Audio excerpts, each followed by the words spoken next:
All right, people, welcome to another edition of the New Breed Show, the world's best music, video, podcast, what have you, covering everything brutal, new, death, hard, slam, grind, thrash, core, metal. I am one half of your hosting duo, Jay Horsecow. With me, I have my partner in crime, the notorious TIM, Tim Anderson Jr. Tim, how goes it? Pretty good, pretty good. Fantastic. And joining us tonight, we have a very, very special guest. We have the man himself from the band Downthesun. We have Luke KUK Collier. Luke, thank you so much for joining us. It's Lance. Lance. Oh, You know what? I read my fucking notes wrong. What a jackass. All right, Tim, we got to fix that post. Luke, I am not your father. You know what? You got the lightsaber. It's Stevie Wonder with the lightsaber Right. stuck in my man, head. Right? I threw you all. Hey, it's all good. Just redo it here. No, we're good, man. See what I'm telling you guys, dude. This is not going to bode well. For it, man. This is not going to bode well. So Lance, man, yes. We want to thank you for coming on. Right. So first of all, you know, you were one of the guests that when Tim and I started putting this list together of people we wanted to have on, we're like, we got to find the guys from Downthesun, and you know, we both love that album. So let's start by talking from the beginning, right? So where did it come from? Well, let me say this. Thank you guys for even considering us. It's been a very long time, and it's an honor to actually be here. So thank you for asking. Thanks for giving us the time. We're stoked. Yeah, man. Well, shoot, where do we start? Let's start where Clown came in the picture. Okay. I was in a band in Kansas City, and we were doing fairly well, and we got fortunate enough to be booked on a show with Slipknot. And this was right before the Ozfest, so it was right in, literally the beginning of what everyone knows as Slipknot. And so we played that show. Me and Clown hit it off. And that's where it began. We just became friends, and we were doing our thing, and we eventually got some help from those guys, and we were actually the first band signed to their imprint label, Maggot Core Records, and it was through London Sire. Okay. So yeah, when we recorded that album, we were going to be the first band of Slipknot's label, and we went and did the album with Garth up in Canada. Spent 6 weeks in Vancouver. Wow. Got it done. There were some issues in the studio. Some I don't know if you know about the jar story. No, but do tell, because I will tell you this, Lance, that is one of the songs on this album that I have notes here. And my notes was, my God, this makes me feel uncomfortable. So that's the vibe I got from that song. What stories can you tell? Okay. Church in the band, the sampler, crazy motherfucker. He had this fixation with jars, and it was his own little thing, like we called it his own voodoo. And so he had this collection of jars in the studio. He draws inspiration from it, weird shit. I don't get too deep into it. I let him do his thing, but one of them exploded in the studio. It's sitting in a windowsill, and I guess the sunlight and the heat, it exploded, and they had to evacuate this studio. They had to call in this biohazard team from Canada to come clean this shit. Bro, we almost got sent home. Like, they were so pissed off at us. This is Bryan Adams' studio. Like, this is big time. Right. And I was outside. They have this little putt-putt golf course out there, and I'm out there playing, and all of a sudden I see everybody running out of the studio puking and coughing, and I'm like, what the fuck? So anyway, that happened, and that's what the song Jars is about. That is wild. Yeah, that is really wild. Jars. So you guys, I mean, you guys went up to 6 weeks in was it with Garth in Vancouver? That's a bit of a time. And keep me honest here, Lance, but I think was it Neil Godfrey who was in the band for a bit, helped write it, and then he went and he went back with Pete and was doing their thing again? He didn't write anything. What happened was our guitar player came up with us, and producers, they try to see how serious you are sometimes. So we were greeted upon our entrance to Canada graciously with a lot of groupies at the studio. Oh, it was a welcome party.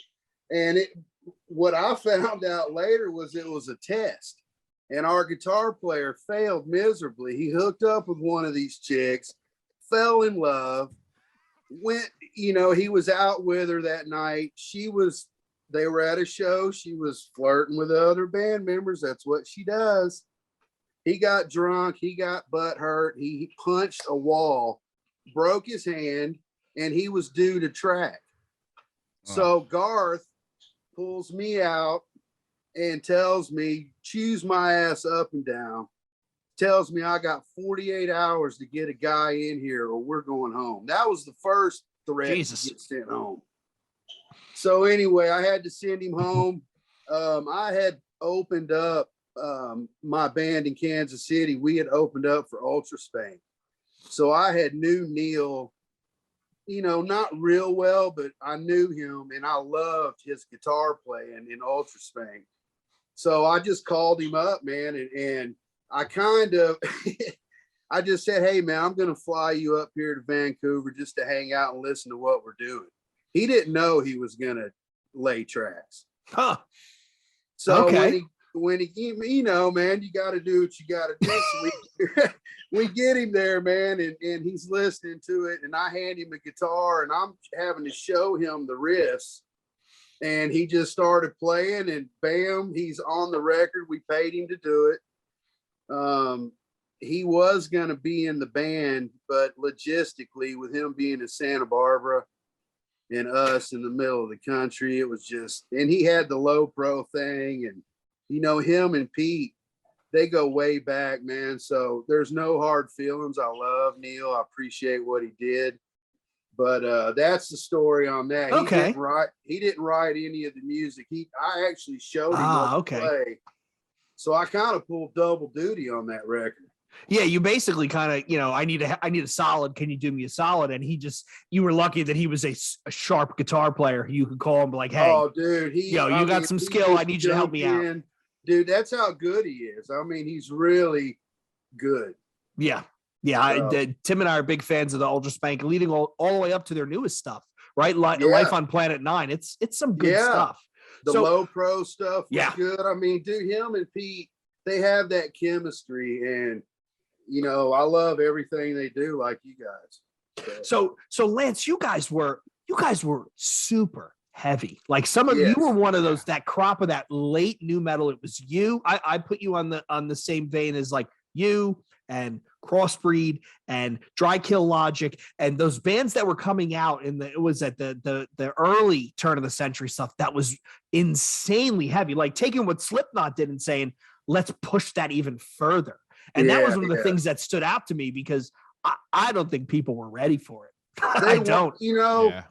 They weren't, man. And it's funny you say that because, Clown, man. I mean, the dude is what he is. He's a fucking genius.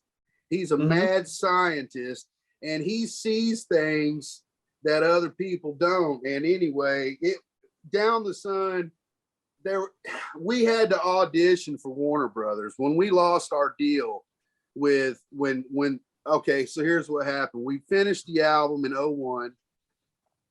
We were on Maggot Core. We started doing all this European press because we were booked on a world tour with Slipknot, American Head Charge, and Downthesun. And it was a world tour, Japan, Australia, everywhere. It was going to be huge. So we were all packed. We got prepared. We got all our equipment ready, passports. And we woke up and watching the news, and boom, planes hit the towers. Yep. So after that happened, London Sire, which was a part of Warner Brothers, the industry went nuts, man. They started dropping people. They dropped Slipknot's label. So we had a finished album and no label all of a sudden. And so we had to sit for a year on that album. It was done in 01, June of 01. No shit. It was done. And at that time, Napster had just started, all that downloading shit, man. And it had already hit the internet for a year. So, I mean, dude, and we still debuted on the Heat Seeker Billboard Top 200, 4 spots above 50 Cent. That's kind of wild. Yeah, That's really bro, kind of wild. I got a picture of it. I took a picture of it that at one time my band was more popular than 50 Cent. that is actually legit wild. Really. Legit, brother. So And he was fucking huge at that point. then. Yeah. So to come in above him, yeah. Well, we kind of came out at the same time. He wasn't huge back in early 2000s. And this was mixtape wise, stuff like that he was. But yeah, you're right. In the mainstream, yeah, you're right. Yeah, he wasn't accepted yet, like a Jay-Z is. Yeah. Right. But it didn't take long, and he absolutely blew up. But yeah, I always tell people that story, and they're like, yeah, bullshit. And I always got to show the picture. But but you guys did, Lance, you guys did eventually tour with Soulfly domestically, right? Like there were some shows you did domestically. Yeah. Yeah, our first tour was with Slayer. When they got the original Slayer back, Lombardo. Okay. And that was our first tour as Downthesun proper. And what was that audience like? Because their fans are notorious for being terrible to openers. I'm gonna tell you what, man, and I shit you not, and I still can't believe it. But we never, not one time, got booed. Not once. No shit. That's wild. The whole fucking tour, man. I was like, dude, we're going to get massacred. What record was that for them? It wasn't Diablos, was it? No, it was It was God Hates Us All? Yeah, no, God Hates was it? Us All. Yeah. Repentless or what? Yeah, something like that. Yeah. It was the Hate 2K2 tour. Okay. And it was Slayer, Soulfly, In Flames, and Downthesun. Dude, wow. Wait, that was your first tour? Very first tour, Holy arena. fuck. That's comparable to the Crossbreed guys. When we interviewed them, Lance, they were telling us they went from a local Tampa band to opening for Rammstein. And they were like, whoa, this is kind of nuts. Dude, it is, because you go from these, club size stages, everyone in your face, and then all of a sudden you're on this gigantic fucking stage. You're like, whoa, it's weird, man. Yeah. And honestly, dude, I prefer the intimate club, man. That's where it's at, dude. Yeah. Especially for a band like you guys. And that's just me, man. I prefer to be underground, independent. I'm not down. I don't want to be that famous, bro. I don't want to be just, I don't know, man. It's not my thing. I like the underground, that's the big problem I have with the industry as far as my experience, is that I had more fun chasing it than getting it, because so many hands get involved and it changed so much. And I remember you have song charts in the studio, and each member has their little, each song has a box, and you get to write something or draw a picture or whatever, man. It's every band does it. And at the end of the session, you have this big song chart anyway. So at the end of mine, it says it's a lie. And Garth said, he stutters. He's like, fuck, Coop, you think I'm a liar? And man, dude, I said, yes. And he respected the honesty. And I said, not actually calling you a liar, but this The bullshit around it is a fucking lie, man.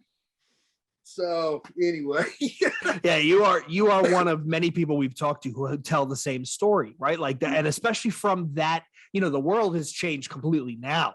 Oh right? yeah, Right, Kook, with 2022 and Bandcamp and Spotify, it's a different world. But back then, you know, they were just chucking numbers. And you look at some of the bands that never got a chance to get broken out, who were really super talented, and it's just because the label went one way instead of the other. You know, and it's like we kind of got caught in that. When we came out, man, like I said, our album had already been done for a year, so it had been already shared. It was all over the internet. So I believe that hurt our sales a bit, but we still came out strong. But in those days, man, the labels, they want you to hit $100,000 right off the bat. And, you know, it just, with downloading, how do you do it? And that was when downloading just started. Yeah. So it was rampant. We got caught right in that, and it really screwed us. But yeah, man. Downloading makes cheap people even cheaper. You know what I mean? Yes. Especially back then, it's like if you're cheap and you're like, you can get it for free. Back then, you're like, fuck it. You know? Yeah. Hey, man, I get it, dude. And I understand it from a fan aspect, but when you're on the other side of it, you know, and when you have the fucking bean counters sitting at the label and the big circle fucking table, and they're looking at, all they care about's numbers, man. Yeah. And so every one of those people that downloaded that hurt my chances in that industry. Mm-hmm. It was, dude, I mean, I could go on and on and on. You guys have heard it from so many bands. That's the business. Yeah. And when we have fans of the show on who are the younger generation, right, who are experiencing new metal for the first time, they weren't 20 like Tim and I were, or 16. They were like, you know, 5, and trying to explain to them how destructive the idea of streaming and file sharing was back then is like, they kind of look at you like you're crazy. Like, what do you mean that was bad? I'm like, well, think about it. You work for months for an album, and then someone leaks it on the internet, and there are people who are just downloading it for the sake of downloading it because they shouldn't have it, and all that does is propagate that file even further. Yeah. And, you know, and the labels weren't prepared for it, right? They're like, oh, well, you know. And then you read that story. A lot of it came down to that one guy in the plant in Indiana who was just taking CDs home for the weekend. It's like, geez, that's kind of destructive, right? Like, he was pressing the Britney Spears CD and taking it home 2 weeks ahead of time and then giving it to other people. It was something. I mean, that, you know, that shit happens in the studio. You have, you know, your runners, you know, there's people all around, and it's just, that's my dog. I'm sorry. That's no worries. He's a French bulldog. Thinks he's a pit bull. So, yeah. Sorry, guys. What were we talking about? We were talking about the runners and how stuff would leak out of the studio. Oh yeah, man. It's just so easy. And once it's out there, it's done. Yeah, you're fucked. Yeah. I've heard bands say before, and I don't remember if Jay was on here because I used to do another show, but I've heard bands tell me like they would purposely go to Best Buy when their CD would release, buy 100 copies, and then sell them at the shows so they could get more numbers. And I was like, really? Like, that's I remember hearing that episode. Wild. I don't want to say who it was, but like, it's just wild hearing that. And it wasn't just that guy. It was like many bands in the back in the day would do that because they were so scared of the downloading that they would have to. And I'm like, you got to do what you got to do if you want to sustain your life as a musician, you know? Well, to be honest, Tim, isn't there, and Luke, you would know, Kook, you would know, Jesus Christ, I'm going to destroy that all night. Lance, you know, I am having trouble with Lance. Lance is my alter ego when I put my name in for reservation. So I'm having a disconnect here. But isn't it true, Lance, like they would book the sale from Best Buy. Like, so if you went and bought 50 copies of your album from Best Buy, you would book those 50 sales, but then you would self-report what you sold on the road, right? Like, wasn't there some mechanism where you would send into the label how many you sold on the road? So technically you'd be double dipping almost? Double dip. Yeah, you could. And there's also, I got to be careful with this. There's a famous record store in LA that does a sound scan scam where they, for every record sold, 7 get scanned. So a lot of people would go to this particular store and buy their own records because, you know, for every 7, one, you're getting 7, you know, and there's different formulas. Like if you ship 1 million actual physical copies to stores, you are guaranteed to sell 150,000 just because they're sitting on the shelf. So labels would, just flood these stores with massive amounts of albums and count it as sold. And then that's how, we just went gold. So there's a lot of that going on. I probably should stop because there's all sorts of chicanery. Yeah, there's all we kind of figured there's chicanery. You've heard it before. Yeah. Next thing you know, we're on the PRP tomorrow. Right. Yeah, there you go. So KUK, let me ask you, like, speaking of the album, what are some of the songs that stuck out to you? Like when you're like, man, that was really a jam. Because Tim and I both have our favorites. What are some of the ones that you're like, yo, I love that song?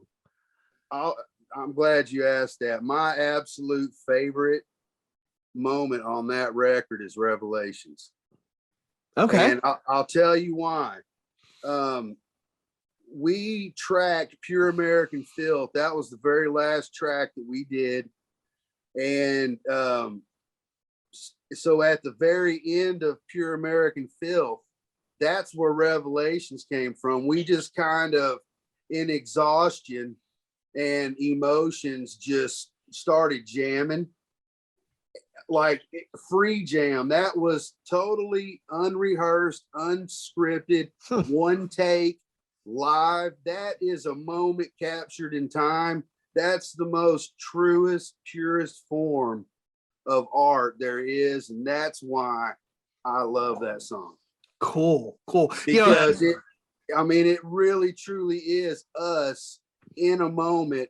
Nobody, we just did that pure connection, energy wise. It was wild, man. It gives me goosebumps talking about it. Maybe when you go back and re-listen to it. Yeah, now, I want to listen again. Knowing that, it may like, oh yeah, dude, because it was very spiritual. You can hear it the way we go up and down, man. It really tells you a lot about us through tones and vibrations. It's my favorite track, and that's why. But there's some other bangers on there. That Revelations is the truth. I wanted to add on to what Jay said earlier about the the record being super heavy. It's also very haunting. Like the soundscape on that record, super haunting. And that's what I fucking love about that record. Like, talk a little bit about that, like the samples you guys use and stuff. Okay. I always thought that stood out to me. Well, first of all, we were tuning down to drop A way back then before. All these new guys are doing it now, but we were doing it before guitars were even built. We were So I was going to say, did you guys do it on a 6 or a 7? We did it on 6 strings and 4-string basses, man. And so we had to do, it was crazy, but we wanted to be, go lower and heavier. And so that contributes to the sound. And Nathan Church, man, I'm telling you, man, the dude is creatively just a nutcase, man. And he actually, dude, he lost it in the studio up there, and he was never the same, man. We had to take him to the ER, and I won't say what happened, but there was an incident that kind of flipped him out, and he wasn't ever the same after that. So, yeah. Like you said, good stories, right? You got some good stories to tell. Man, we could spend, and one of these days, I hope we get the chance to like just hang out and shoot the shit. And maybe, I got a new band now and we're gearing up, and hopefully you'll see us out there and we'll get to hang out and just, I can tell you guys a lot of shit. Awesome. That would be awesome. Yeah, I definitely want to get to your new stuff.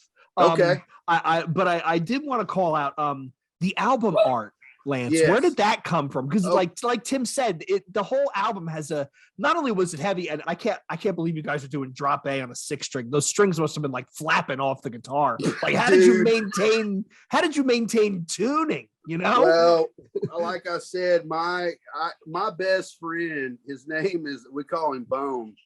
His name's Jim Gaston, and he facilitated all that. He is an absolute madman genius when it comes to equipment, tube amps, pedals. So he took care of all that, but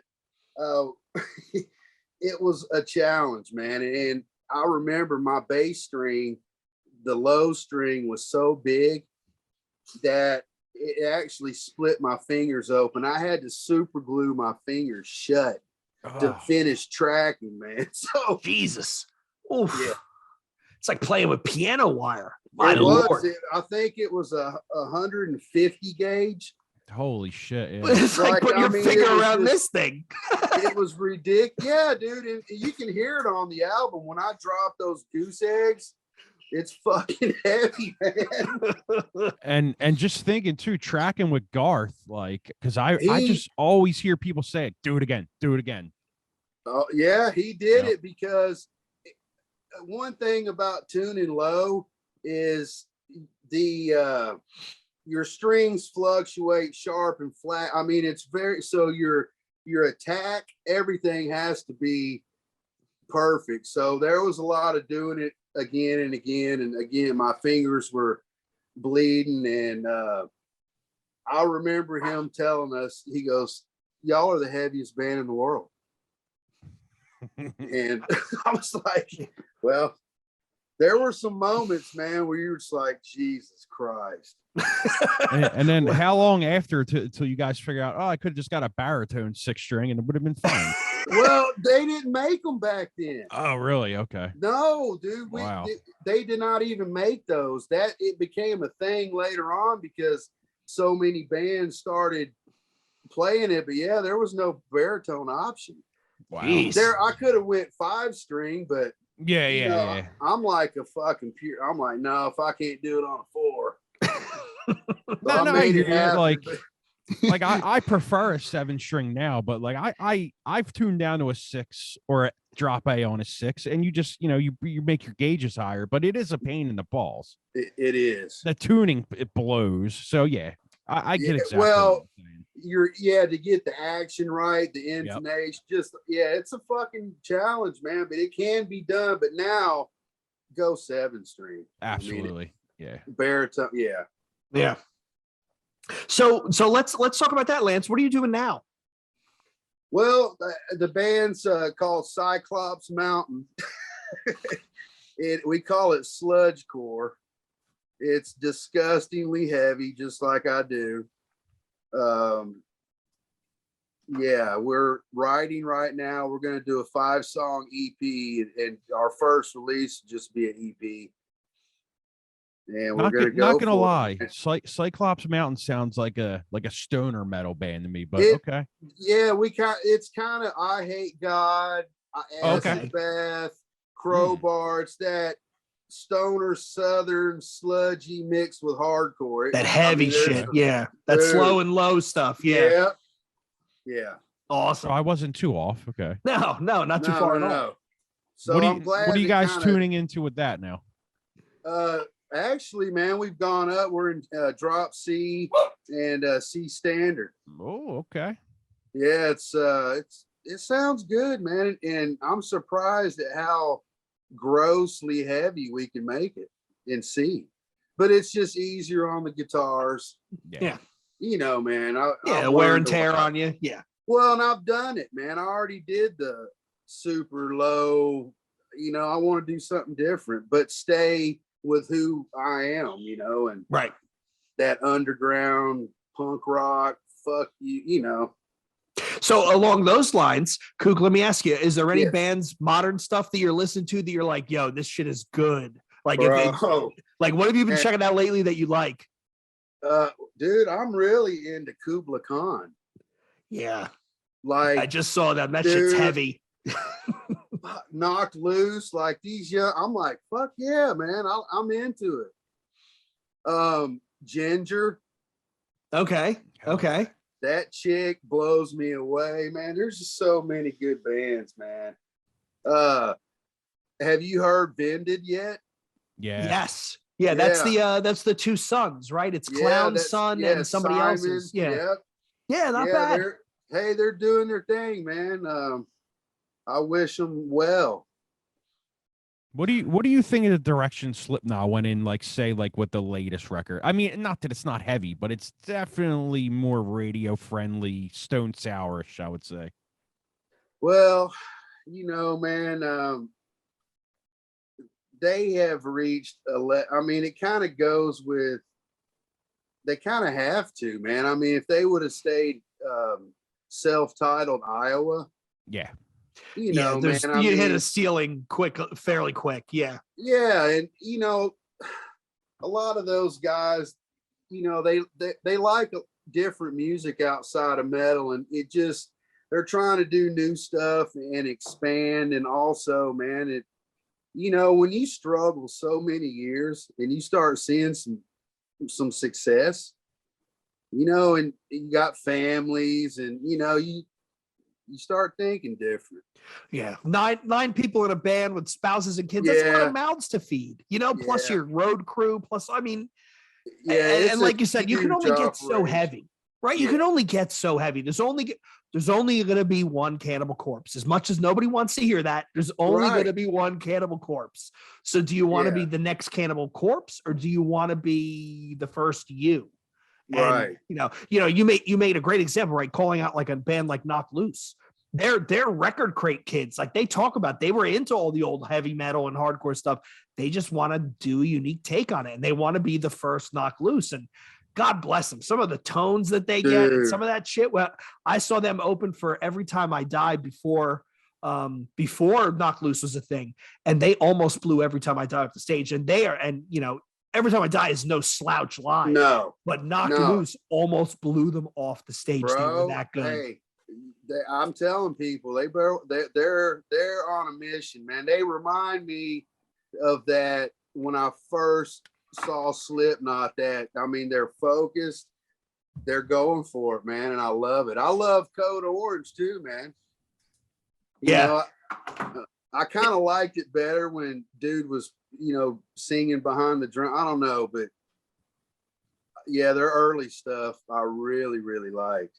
So let me ask you this one, Lance, another old one. So back when you were in Downthesun and you were touring and you saw these bands, what's one or two of the bands that you either played with or saw play live, where you look back and you go, man, they should have been bigger. They had something, then they, for whatever reason, just the stars didn't align.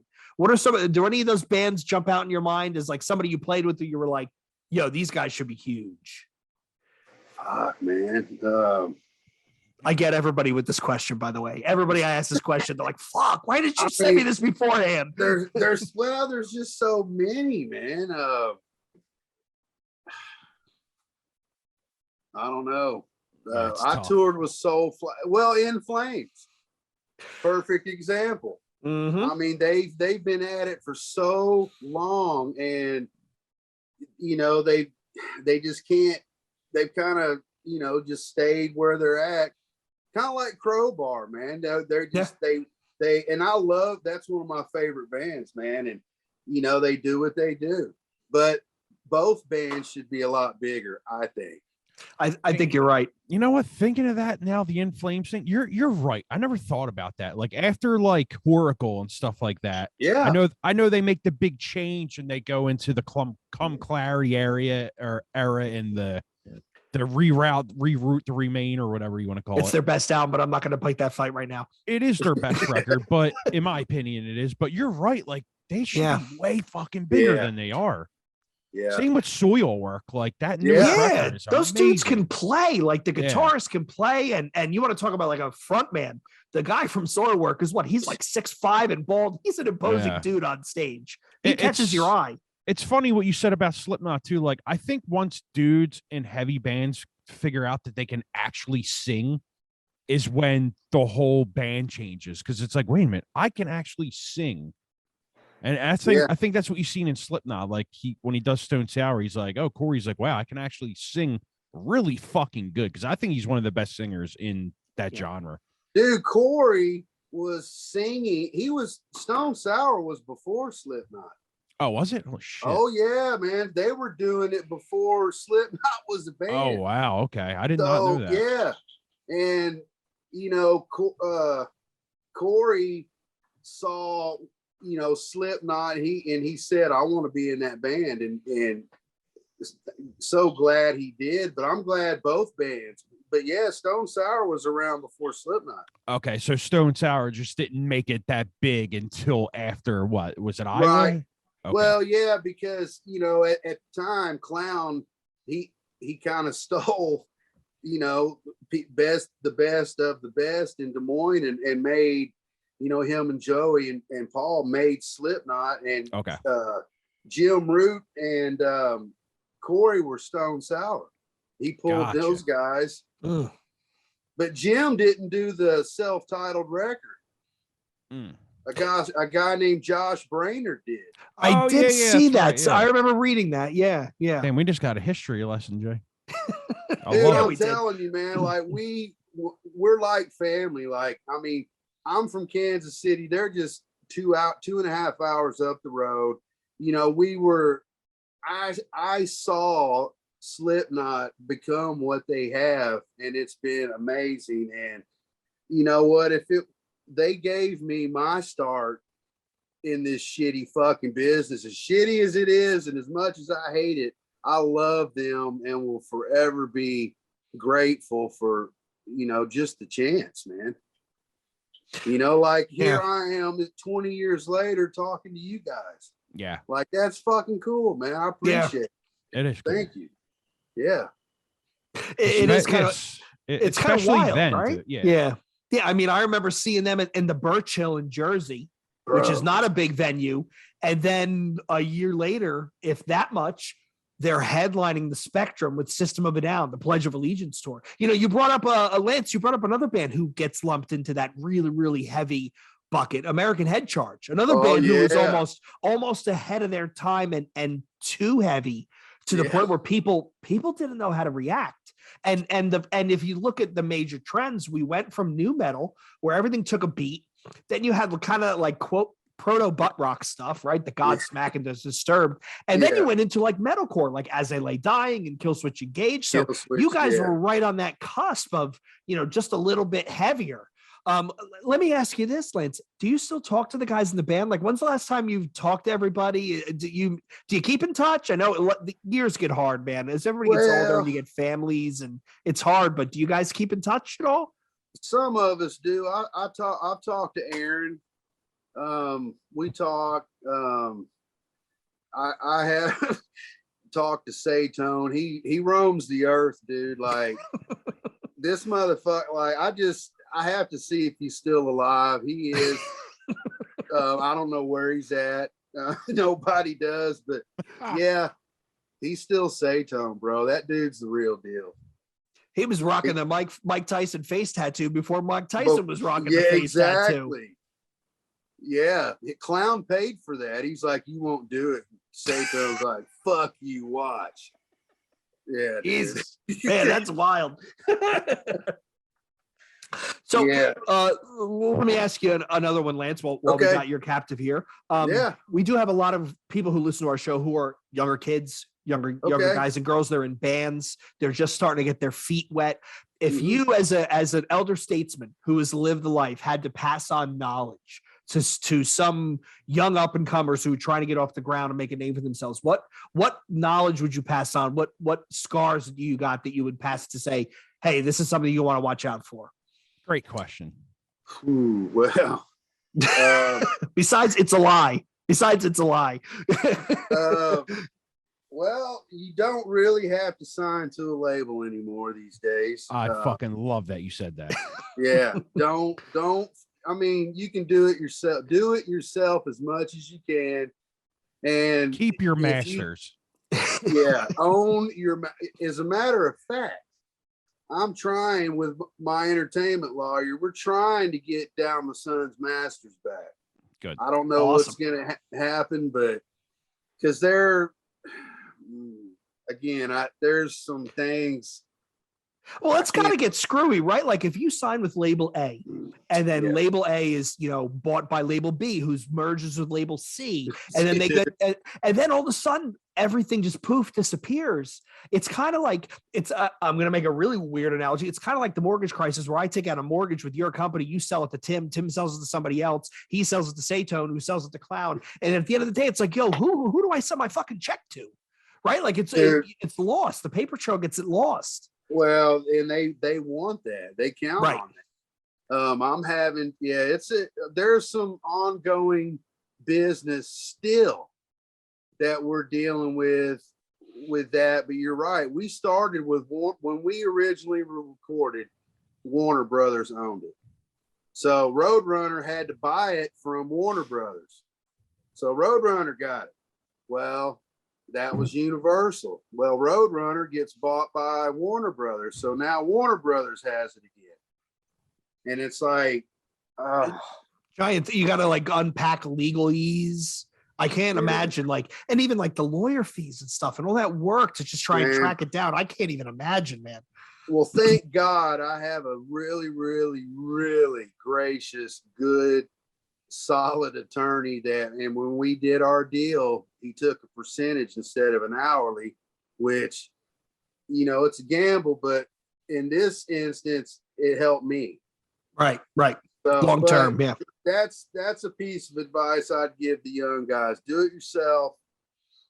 Keep your masters, own your masters, and if you ever do feel like you're reaching a level, get an entertainment lawyer before you do anything, like a real one. not a Better Call Saul, right? Like a real one. No, and there's guys like that, man. But get a real deal dude, because that's your guy who insulates you from all the bullshit and protects you from or tries to. I mean, shit slips through, but get a lawyer. I mean, I guess you should do that anyway if you're doing it yourself.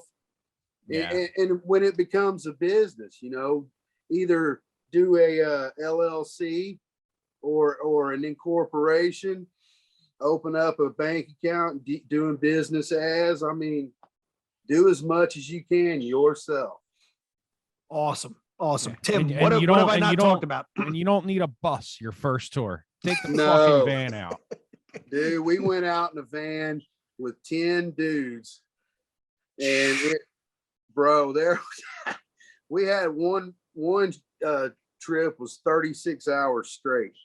Oh my, where were you routing to? Like, where were you driving? Well, we had to go from Kansas City to fucking Canada. Oh my Lord, 36 hours. And there were some mechanical issues. Yeah, it was dude. It was touring. We have some nightmare stories. We got hit by a semi. Holy shit. In New Jersey, on the New Jersey Turnpike. What a fucking surprise. Yeah, what a surprise. As a New Jersey resident, I'm like, dude, that's not a fucking surprise. Bro, we played the Roseland. And what a venue. Slayer tour. We were staying in New Jersey, of course. We couldn't, we're broke. So we're coming back, and the RV, they dropped me and Danny off, drummer. And so Satone and everybody else is in the RV, and they're going down and turning around to go park. So I'm in my room, and all of a sudden my phone rings, and it's Aaron.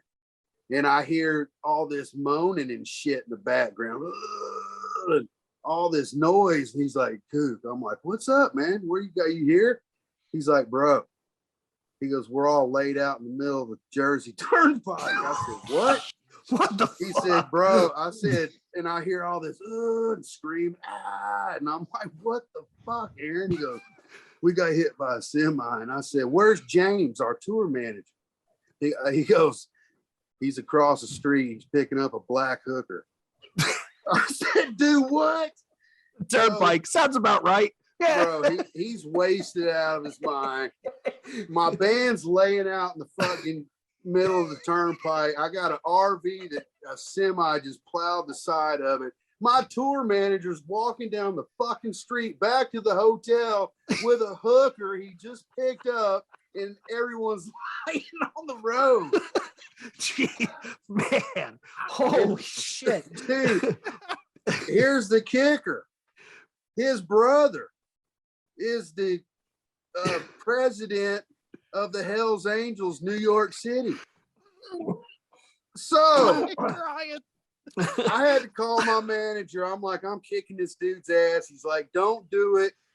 I'm coming.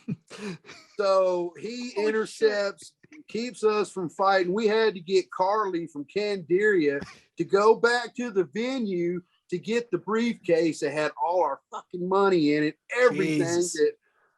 Dude, and that's just one story.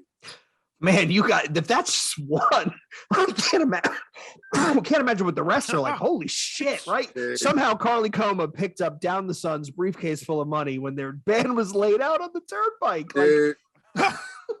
Yeah, and it had, yeah. my eyes are all fucking crying at that.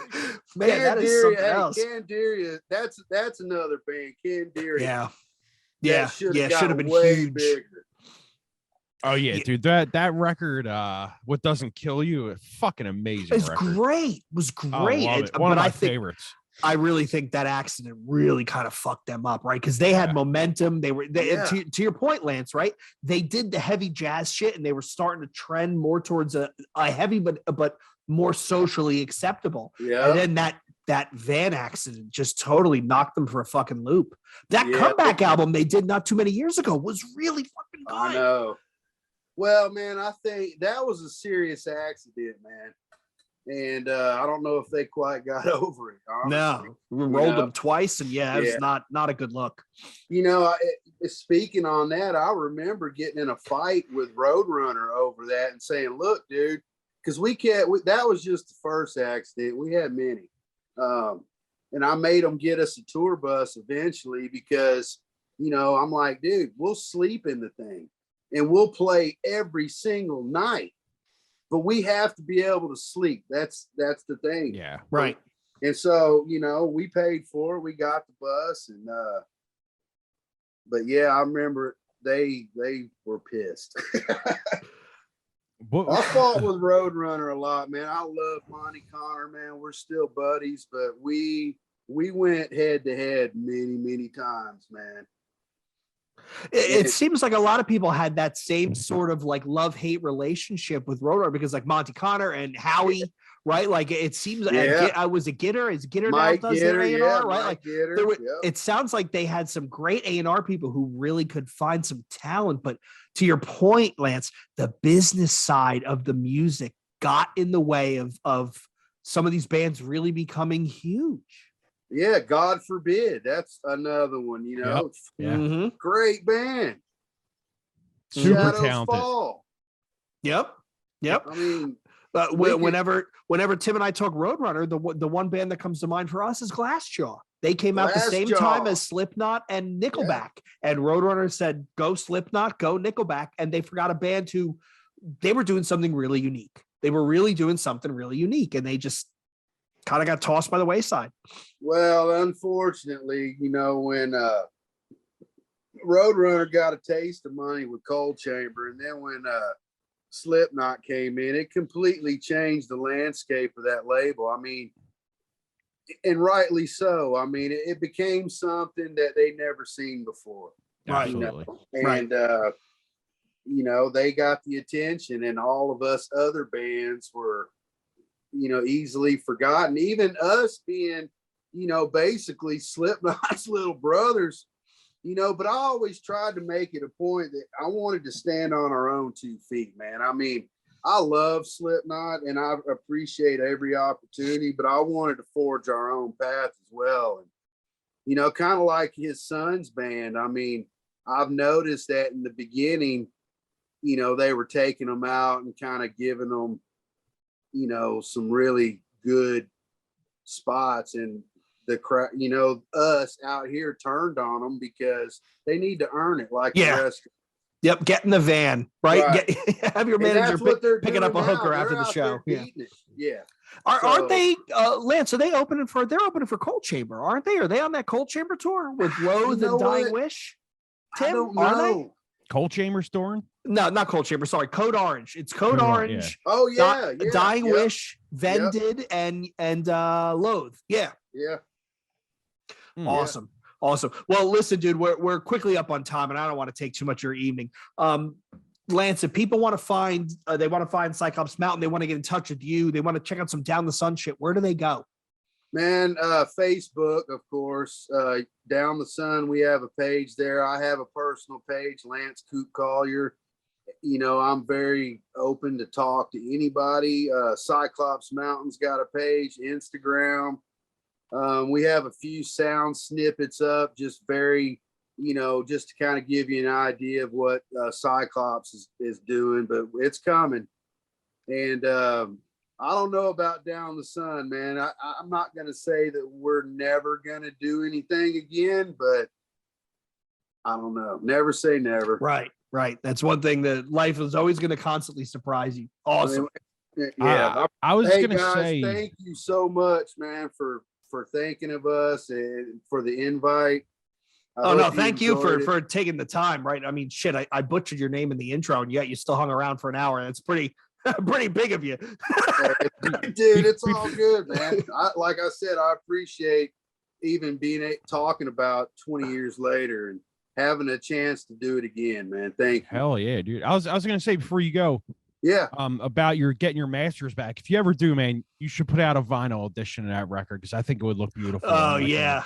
Nice vinyl, we are, man. And I'm sorry I forgot to delve into the artwork aspect, but again, man, if you want to email me, instant messenger, and I can clarify some of the questions for the fans. Right, cool. You know, do that, or we can do this again, you know, whatever. But I want to make sure that we answer the questions that everyone's wondering about. And I kind of went off, and there's just so much to say. No, there's so much. Yeah. Well, let's do it right now for a couple minutes, if you don't mind. We can get it done. Yeah. We got time. Yeah. All right.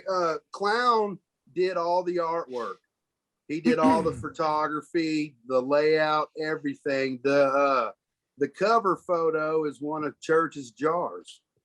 Oh, okay. Those damn jars I'm telling you about. That song is never going to be the same for me ever. It's a baby doll, and he's holding a cross kind of up like holy shit, and on his arm it says "suffer." That is like you said, Tim, unsettling. Yeah, it's very right. And it was the little jar was actually put in a horse trailer out in the middle of Des Moines, Iowa, in this field, and the sunlight was coming through, and that's where it's just weird, man. It is very dark and weird, and that's just how we roll, man. But that's how I like my music. Very dark, very visceral. Yeah, I think you guys will dig the Cyclops stuff, man. Yeah, we want to have you on, Lance. When you get ready to drop that, you let us know, man. We'll have you on again. We'll talk about the music. You want to get the whole band on, and we'll do a giant group interview. Everybody talking. Absolutely, brother. Absolutely. We would love to help you pimp that stuff. Yeah, absolutely. Man. Hey, you guys stay in touch with me, and if you ever need anything, reach out. And this was fun, man. I appreciate it. No, we appreciate you coming on. Thank you very much. So again, thanks everybody for tuning in and listening. Check out Down the Sun. Check out Luke's stuff. Lance, Jesus Christ, here we go. Lance KUK. Cyclops Mountain. I was gonna fucking get there eventually. You're good, brother. So thanks again, KUK, for all your time. Yeah. To all of our fans, thanks for tuning in again. Until next time, this is New Breed saying peace. All right, brother. Thank you, guys. Thank you.